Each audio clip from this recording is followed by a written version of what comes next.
Microsoft एक्सेलमा कुनै पनि व्यक्तिलाई वा कुनै पनि संस्थालाई दिएको रकमको मन्थली डेली कति हुन्छ त भन्ने विषयलाई हामी यहाँ निकाल्न गइरहेको छु।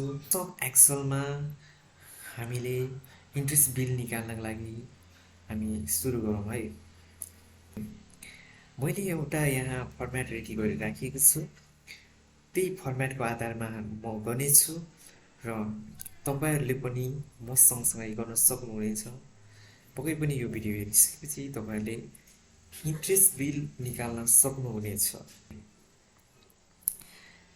हामीले सुरुमा के गर्न सकिन्छ भन्दाखेरि इन्ट्रेस्ट बिल निकाल्नको लागि सुरुमा नेमभन्दा अगाडि सिरियल नम्बर दिन नि सकिन्छ, नदिन नि सकिन्छ। डाटाहरू धेरै भएको खण्डमा हामीले सिरियल नम्बर दिन एकदम आवश्यक छ। त्यसपछि आएर अहिले हामी थोरै चाहिँ सिरियल नम्बर दिँदैछ। ओके, म चाहिँ दिनेछु 1 मा नेम दिनेछौँ राम, एड्रेस सिन्धुली दिनेछौँ। ओके, प्रिन्सिपल अमाउन्ट, प्रिन्सिपल भनेको मूलधन कति हो त भन्दाखेरि म दिनेछु 50,000 दिनेछु। ओके, यसलाई मिलाउनको लागि यहाँनिर गएर यस कमामा क्लिक गऱ्यो भने अटोमेटिक मिल्छ। त्यसरी टाइम कति टाइमको लागि दिएको हो भने 1 मन्थ, 2 मन्थ, कति मन्थ 1 दिन्छु म। रेट कतिको दरले, रेट कति 3, 4, कति म 3 लेख्नेछु पर्सेन्टमा।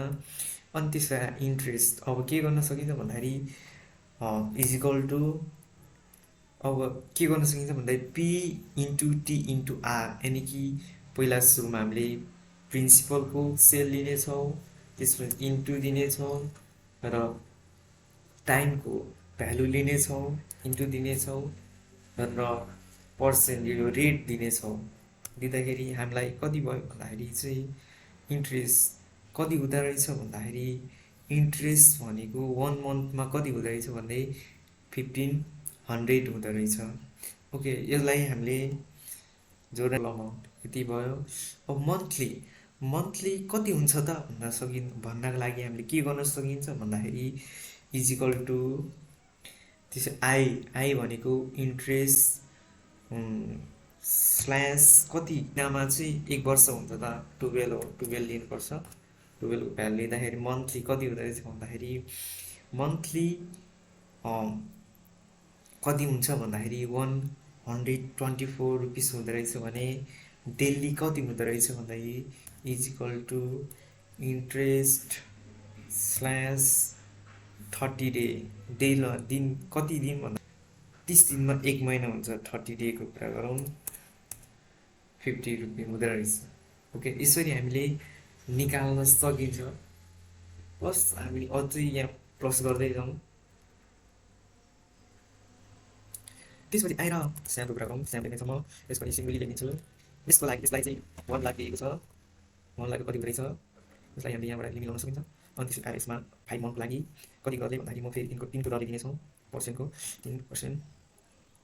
ओके, अनि त्यसपछि आएर के गर्न सकिन्छ इजिकल टु अब के भन्नु P into T into R दिन सकिन्छ। कति हुँदैछ भन्दाखेरि 1 महिनामा 5 मन्थमा कति भयो भन्दाखेरि 15,000 भयो। प्लस यसलाई हामी जोड्नेछौँ, प्लस गर्नेछौँ, यति भयो। अब आएर हामीले के गर्न सकिन्छ भन्दाखेरि यसलाई हामीले के गर्न सकिन्छ भन्दाखेरि यहाँ एउटा निकालिसकेपछि एक्सेलमा चाहिँ कुनै पनि कामलाई एकचोटि गरिसकेपछि एउटै हिसाब निकालिसकेपछि मुनिको अटोमेटिक निकाल्न सकिन्छ। यो नै एक्सेलको सबैभन्दा फाइदाको कुरा हो। यसलाई हामीले के गर्न सकिन्छ भन्दाखेरि यसलाई हामीले ड्र गर्न सकिन्छ, त्यसपछि आएर यसलाई पनि हामीले ड्र गर्न सकिन्छ। अर्को भनेको के गर्न नि सकिन्छ भन्दाखेरि यसमा डबल क्लिक गऱ्यो भने अटोमेटिक आउँछ।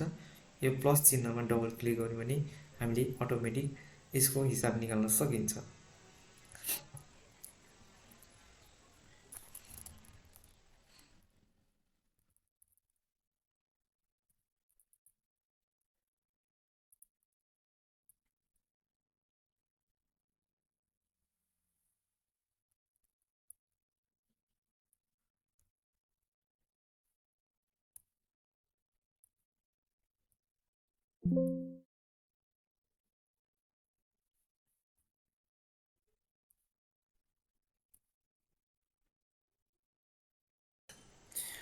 धन्यवाद।